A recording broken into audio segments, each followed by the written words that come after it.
साधक परिवार आपको दिखाए सच का आईना।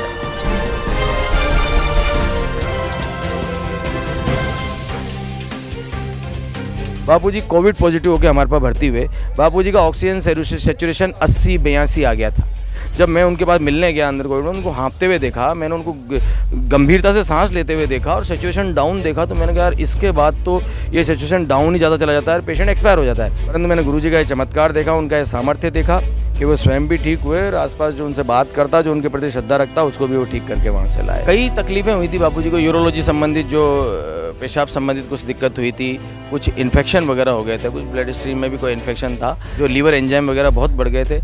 उन सबको भी जिस प्रकार से एक स्पीडी रिकवरी उनकी हुई, जिस प्रकार से उपचार उनको लगा और जो ठीक हुए, और बापूजी के शरीर में वो सामर्थ्य है, योग सामर्थ्य है, ईश्वर की कृपा है कि वो इन सब चीज़ों से बिल्कुल आज बाहर आए और लगभग अब काफ़ी चीज़ों से वो बिल्कुल स्वस्थ हो चुके हैं। ऐसी भी परिस्थिति हो जाए, उनको परिस्थिति ना तो हिला सकती है ना परेशान कर सकती है। वो उसी मस्ती में, उसी आनंद में जैसे बाहर रहते थे, वैसे वैसे आज कारावास में रहने के बाद भी रह रहे हैं।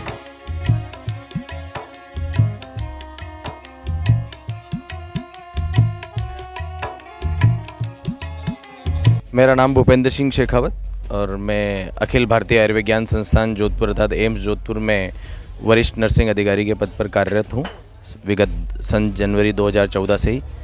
और पूज्य बापूजी 31 अगस्त 2013 को जोधपुर आए थे और मैं 29 जनवरी 2014 से ही अखिल भारतीय आयुर्विज्ञान संस्थान एम्स जोधपुर में कार्यरत हूँ, सेवा दे रहा हूँ अपनी। कितने सालों से बापू से जुड़े? मैं बापू से सन 2000 में जुड़ गया था, 2000 में, तो आज 22-23 साल हो गए हैं, बिल्कुल 22-23 साल हो गए। मैंने गुरु दीक्षा अहमदाबाद में गुरु पूर्णिमा शिविर में जुलाई 2000 में ली थी और उसके बाद से मैं बापूजी का साधक हूँ, शिष्य हूँ। क्या जीवन में परिवर्तन है? मतलब बापू से नहीं जुड़े थे, कैसा जीवन था? बापू से दीक्षा ली, क्या परिवर्तन? बापू से जुड़ने के बाद हमारा आमूल चूल परिवर्तन हो गया है जीवन में। क्योंकि मैं क्षत्रिय समाज से हूँ तो हमारे यहाँ नॉन वेज खाना, थोड़ा बहुत अल्कोहल भी शादी ब्याह में, सब तरह से ये हमारे समाज में एक्सेप्टेड है, बिल्कुल स्वीकृत रूप से चलता है।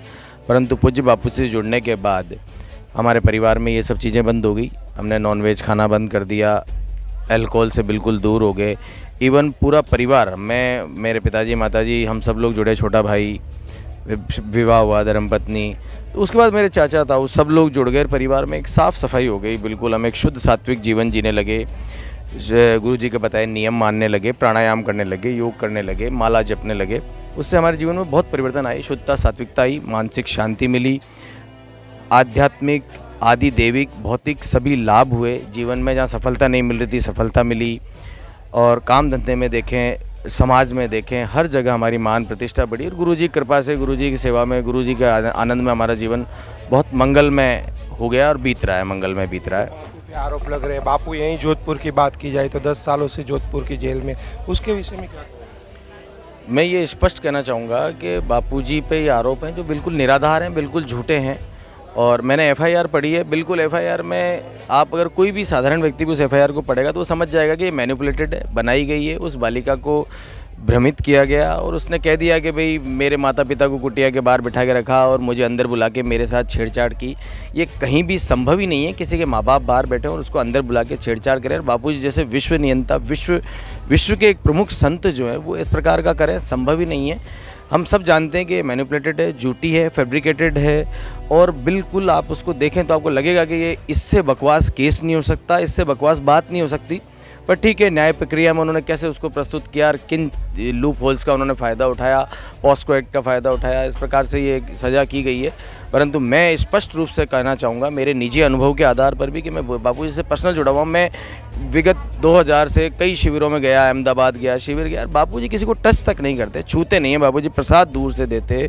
बापूजी का सुबह से लेकर रात तक पूरी जो उनकी दिनचर्या है, उनका सुबह उठना, घूमना, सबसे लोगों से मिलना, करना, रात तक सोना, एक शुद्ध सात्विक, एक पवित्र, एक जो विश्वात्मा की जो दिनचर्या होती है वो दिनचर्या है। उसमें इस प्रकार की बातों का, इस प्रकार की हरकतों का कहीं समय ही नहीं है, ना कोई इसका स्थान है। परंतु ये चीज़ें बापूजी हमारी संस्कृति की रक्षा में करने में लगे हुए थे। बिल्कुल बापूजी ने कई बार हमें आगाह भी किया था कि भाई जो कार्य मैं कर रहा हूँ, जिनसे मैं ये पंगा ले रहा हूँ, तो वो इस प्रकार की हरकतें कर सकते हैं, और वैसा उन्होंने कर दिखाया। और कहीं ना कहीं समय का फेर था कि ये सब चीज़ें हो गई। बाकी बापूजी के जो सेवा कार्य, दैविक कार्य, वो भी आज भी हमें दिखा रहे हैं। आज भी हम ये संस्कृति की रक्षा यात्रा निकाल के आए हैं अंतर्राष्ट्रीय महिला दिवस के उपलक्ष्य में। हमें इसमें अनुभूति हुई है, पूरे जोधपुर शहर ने देखा है, महसूस किया है कि यार बापूजी जैसे संत जिनके साथ इतने लोग जुड़े हुए हैं, इतना कारवां चल रहा है, इतनी माताएं बहनें, हमारी हज़ारों लाखों माताएं बहनें, उनकी बात न सुनी जाकर एक बालिका की बात को उसको इतना सुना जाना और उसको इतना महत्व देना, ठीक है किसी की बात को महत्व दिया जाना चाहिए, पर इतने लोग जो दूसरे कह रहे हैं उनकी बात भी सुनी जानी चाहिए, समझी जानी चाहिए, उस आधार पर कुछ निर्णय होना चाहिए। तो मैं तो विनम्र निवेदन करूंगा कि न्यायपालिका से, जो उच्च न्यायालय, अभी तो हमको बहुत सेशन कोर्ट से सजा हुई है, उच्च न्यायालय है अभी, वहाँ से भी मैं निवेदन करूँगा कि वो सारे पहलुओं को देखें, सारे तथ्यों को देखें। बापूजी द्वारा की जा रही सेवाएँ, बापूजी के जो साधक, बापूजी का जो पूरा जीवन है विगत 60-70 वर्षों से, जो एक पूरा सेवा में जीवन उनका रहा है, उन सब चीज़ों को देखें तो ये सारी चीज़ें बहुत निराधार और बहुत बेकार साबित हो जाएंगी और समय के साथ ये चीज़ें बिल्कुल सामने आएंगी। और अब मैं यहाँ जोधपुर में रह रहा हूँ, जोधपुर में ही बापूजी हैं, तो बापूजी के बारे में जोधपुर में चर्चा खूब होती है। मैं देख रहा हूँ कि 2014 में 15 में जो लोगों का मानस था, जो एक नेगेटिविटी लोगों में बनी थी, आज वो नहीं है। आज लोगों में पॉजिटिव रहने लगे, लोग समझने लग गए हैं कि यार ये क्या हो रहा है कि एक व्यक्ति को एक दिन की जमानत नहीं दी जा रही है, एक दिन का पैरोल नहीं दिया जा रहा है, उसको एक भी दिन फ्री नहीं किया जा रहा है, इलाज के लिए फ्री नहीं किया जा रहा है, ऐसी स्थिति। और बापूजी के चमत्कार में देखूं तो मैंने देखूं बापूजी स्वयं एक चमत्कार की मूर्ति है। मैं अखिल भारतीय आयुर्विज्ञान संस्थान एम्स जोधपुर में सेवा दे रहा था, बापूजी कोविड पॉजिटिव होकर हमारे पास भर्ती हुए। बापूजी का ऑक्सीजन सैचुरेशन 80-82 आ गया था। एक 85-86 साल के बुजुर्ग जो कोविड की सेकंड वेव में भर्ती हुए हों, जिनका ऑक्सीजन सैचुरेशन 80 के आसपास आ गया हो, एम्स जोधपुर उनको पूरा अच्छा उपचार दिया गया, परंतु उस अवस्था तक पहुंच के बहुत कम मरीज ऐसे थे जो कि रिकवर किए। पर बापूजी बिल्कुल रिकवर किए, बिल्कुल अच्छी तरह उन्होंने स्पीडली उनकी रिकवरी हुई है। मैंने देखा नहीं तो मैं भी एक बार उनका शिष्य हूँ, घबरा गया था जब मैं उनके पास मिलने गया अंदर कोविड में, उनको हाँफते हुए देखा, मैंने उनको गंभीरता से सांस लेते हुए देखा और सिचुएशन डाउन देखा, तो मैंने कहा यार इसके बाद तो ये सिचुएशन डाउन ही ज़्यादा चला जाता है, पेशेंट एक्सपायर हो जाता है। परंतु मैंने गुरुजी का ये चमत्कार देखा, उनका ये सामर्थ्य देखा कि वो स्वयं भी ठीक हुए और आसपास जो उनसे बात करता, जो उनके प्रति श्रद्धा रखता, उसको भी वो ठीक करके वहाँ से लाए। बीमारी है बापू को कहीं सुनने में? हाँ, कई तकलीफ़ें हुई थी बापूजी को, यूरोलॉजी संबंधित, जो पेशाब संबंधित कुछ दिक्कत हुई थी, कुछ इन्फेक्शन वगैरह हो गए थे, कुछ ब्लड स्ट्रीम में भी कोई इन्फेक्शन था, पर ये सब मैंने देखा कि बापूजी बिल्कुल इन सब से रिकवर कर गए। इवन एक बार बीच में ये भी हमने देखा था, बापूजी HbS-Ag पॉजिटिव का उनका कुछ रिपोर्ट्स आई थी, जो लीवर एंजाइम वगैरह बहुत बढ़ गए थे। उन सबको भी जिस प्रकार से एक स्पीडी रिकवरी उनकी हुई, जिस प्रकार से उपचार उनको लगा और जो ठीक हुए, ये कोई ब्रह्मवेता संत और कोई भगवान की कृपा ही ये चीज़ कर सकती है।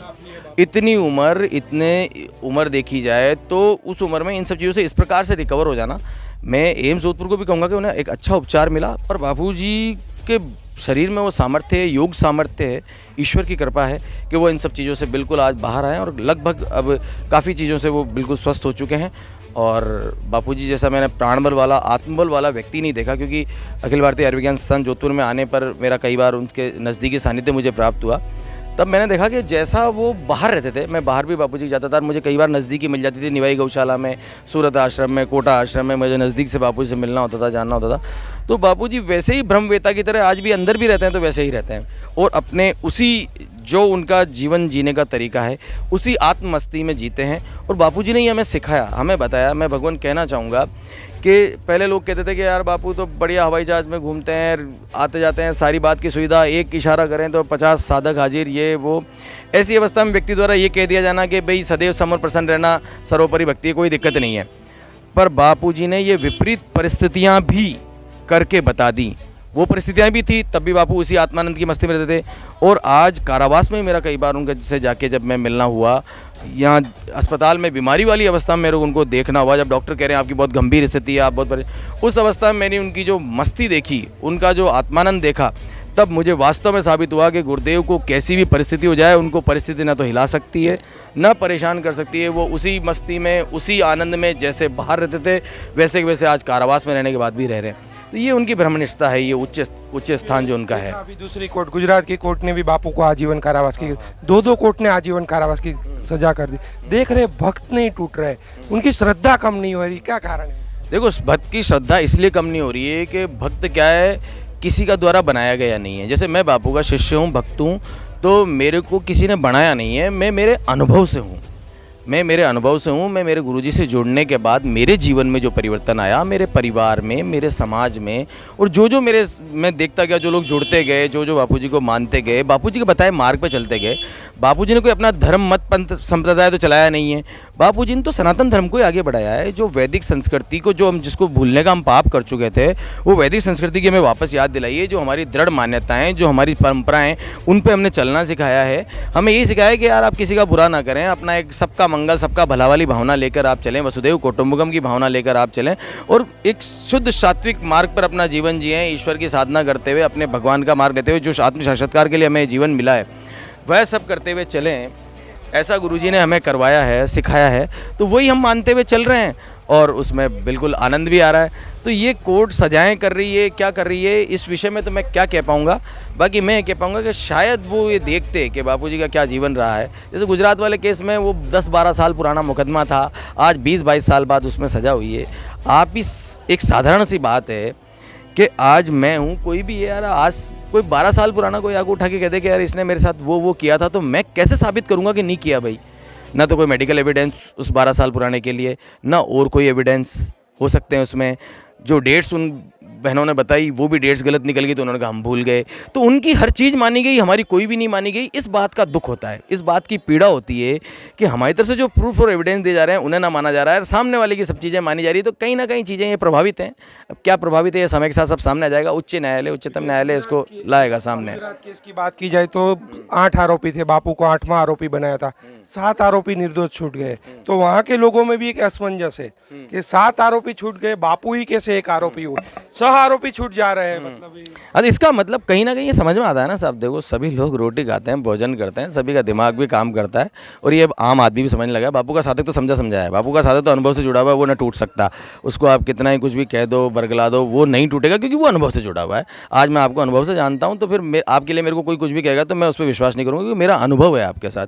तो गुरुजी से जो अनुभव से जुड़ा हुआ टूटेगा नहीं। और आम आदमी, आम जनता, मैं जोधपुर में और कहीं भी जाता हूँ, मैं बाबूजी के बारे में चर्चा करता हूँ, मैं ट्रेन में बैठता हूँ, चर्चा करता हूँ, मेरी गाड़ी में मेरे साथ कोई बैठता है, मैं चर्चा करता हूँ, सब लोग समझने लग गए हैं कि कहीं ना कहीं ये षड्यंत्र है। हिंदू धर्म को, हिंदू संस्कृति को, सनातन संस्कृति को, भारतवर्ष को नीचा गिराने के लिए बापू जैसे संतों को टारगेट किया जा रहा है, उन्हें टारगेट किया गया है। ये चीज़ अब पब्लिक के भी समझ में आने लगी है, आम धारणा लोगों को भी समझ में आने लग गई है। तो ये चीज़ धीरे धीरे समझ में आएगी, और उच्च जो न्यायालय हैं, उच्चतम जो न्यायालय हैं, वहाँ से हमें न्याय मिलेगा, और गुरुजी शीघ्रातिशीघ्र सब हमारे सबके समक्ष आएंगे, और वैसा ही सत्संग, प्रवचन, सब चीज़ें जारी होगी।